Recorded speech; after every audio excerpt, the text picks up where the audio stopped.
Does it bother you that so many people are happy to see you fail? Absolutely not. Because at the end of the day, all the people that was rooting on me to fail, at the end of the day, they got to wake up tomorrow and have the same life that they had before they woke up today. In one humid Florida summer, LeBron James, Chris Bosh, and Dwyane Wade shook the foundations of the legacy conversations, a super team constructed of two high-profile free agents, leaving the only franchise they played for, and made them the NBA's #1 villain. How will Cleveland fans get over what happened tonight? They won't. When the season rolled around, they strolled through the boos and cheers like they were a theme song, but nothing gets the people going like watching Goliath go down. And in the 2011 finals, the basketball world watched the biggest and baddest fall flat on their face. They challenged the rigid establishment, called into question the idea of waiting for the front office to make the right decisions, and exercised their freedoms in a way past generations could have only dreamed of. But there was a reactionary anger for those who held true to the traditions of the game, and an unspoken ultimatum staring back at this newly formed trio: win or else. The status quo didn't like the idea of stars teaming up. Still, none of it was illegal, and none of it was immoral. The begrudging critics would bite their tongue, so long as this Miami Heat team held up their end of the bargain and organized annual parades down in South Beach. But then, Dirk Nowitzki came back to Florida. The German had fine-tuned his fadeaway back in Westbrook, and this time, he wasn't leaving without a trophy. The Mavericks' homegrown icon was immortalized, an aging legend who battled through the ups and downs, stayed at home, and did it the right way. It was the kind of loss written into a Hollywood script, the perfect juxtaposition to empower their most jaded detractors. Their reputation was dragged through the mud. LeBron was paralyzed by bizarre coverages. Chris Bosh faded into the background, and even with Dwyane Wade's valiant efforts, the supporting cast of role players couldn't do enough to make up the difference. The good news was it was only year one, but patience was never part of the deal, and they knew it. The vultures were circling, getting bolder with every second that trophy case stayed empty. For this grand experiment to be remembered as anything other than a cataclysmic failure, the Heat needed to start winning titles. Otherwise, they'd not have one, not two, not three inscribed on their tombstones. The lockout gave Erik Spoelstra and Pat Riley some extra time to dive into film, and after some painful rewatches, they started to put the pieces together. First, they made their diagnosis. The offense, as currently constructed, was simply not championship caliber. Miami was reliant on elite athleticism and unusual chemistry that shined in transition and sputtered in the half court. Chris Bosh was caught between his old back-to-the-basket identity and a modern stretch big play style. With the athletic forward crowding the rim, the lanes were just simply too clogged. The space limited LeBron's downhill dominance. The next move was a bold one, but in time, it would become foundational to modern offenses we know today. Spoelstra encouraged Bosh to embrace the corner three. They leaned on him in the pick and pop game, and around the big three, they opted for a steady rotation of shooters. Miami signed Shane Battier in the offseason and committed to players like Mario Chalmers, Mike Miller, and even late first-round pick and fan favorite Norris Cole. It was a bet on skill and decision making,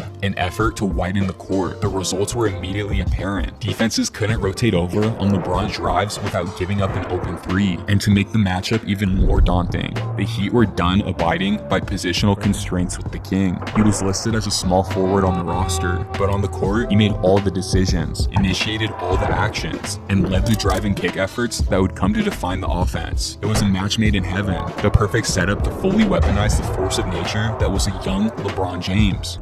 Round one was a quick pit stop in New York that ended with Amari Stoudemire squaring up with a fire extinguisher. Round two offered some more resistance.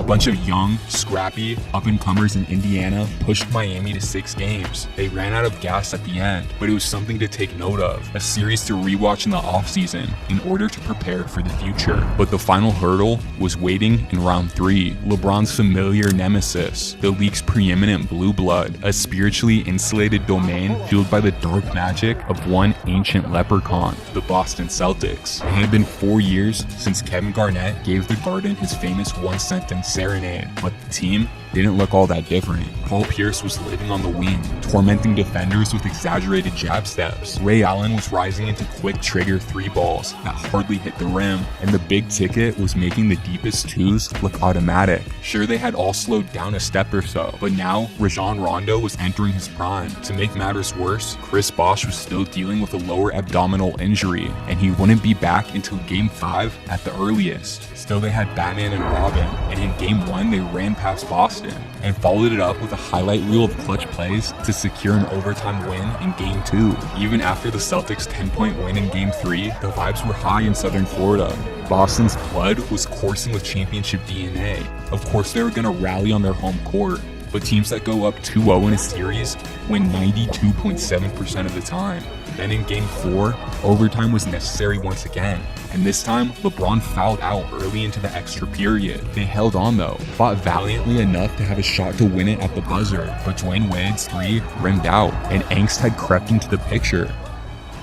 45 points on 73% from the field to go along with 15 rebounds. There was no answer for LeBron James. No specialists, no coverage, no Irish mysticism. Back at home, he and Wade closed the series out and earned their return to the game's biggest stage, ready to avenge the loss that had haunted them for a full calendar year. It wouldn't be a weathered icon standing up for the legacy of loyalty. Instead, it was a small market squad with a homegrown spirit. There was Kevin Durant, the mild-mannered superstar that announced his own max extension with the Thunder and a tweet. Russell Westbrook was the incarnation of rage, fracturing opponents on a nightly basis. And James Harden, the rapidly developing sixth man of the year that looked like a budding star in his own right. The past had stalled Miami's rise, defiantly turned back the clock and showed them that championships were won in June, not August. And now, the future was here. The picture of tomorrow everyone hoped to see one day. They had reason to be confident,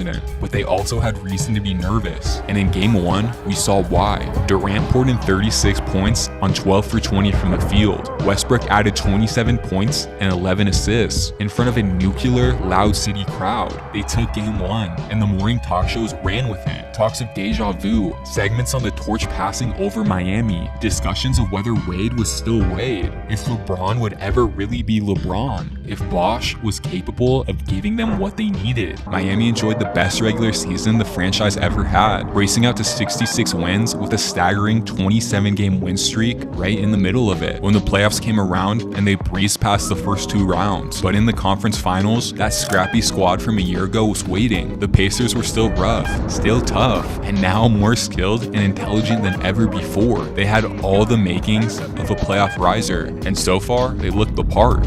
Paul George was a full-blown superstar in the making, and surrounding him was a supporting cast as well-rounded and blue-collar as you could ever find. George Hill orchestrated the offense. David West set the tone and made 18-footers look like layups. And Lance Stevenson was a high-powered spark plug every contender loves to have off the bench. This wouldn't be a walk in the park. In Game 1, a PG bomb from deep sent the game into OT, and there, the young kids took over. 8 points in the period, including 3 free throws to put the Pacers up 1 with only a second to go. But just when the dread set in, number 6 was there to save the day with the last-second layup. There were some that assumed the overwhelming athleticism would be too much for the Spurs, but in Game 1, they reminded the world how devastating execution could be. Greg Popovich's squad hung in it all game long, and in the final 2 minutes, they made the right play every trip down. With less than 10 seconds to go, LeBron smothered Tony Parker, forcing the Frenchman to lose his footing, but down on one knee, he somehow kept his dribble alive, pivoting around the king and dropping in a soft bank shot to give San Antonio a 4-point lead with only seconds to go. After the Game 1 loss, the two teams exchanged haymakers right up until Game 6, the first elimination game of the series, and the closest contest since the opening battle. Tim Duncan played like it was 0-5, hauling in 17 rebounds to go along with his 30 points. LeBron James matched that with a 32-point triple-double, but as his desperation 3 bounced off the side of the rim, it looked like it was over. Then, at the last possible moment, Chris Bosh got his outstretched hands on the ball and reeled in the most important extra possession of his entire career. One desperate kickout to the only man in the world obsessive enough to be prepared for this very moment. But I can't do this moment justice, so we'll let Mike Breen take it from here. James catches, puts up the 3. Won't go.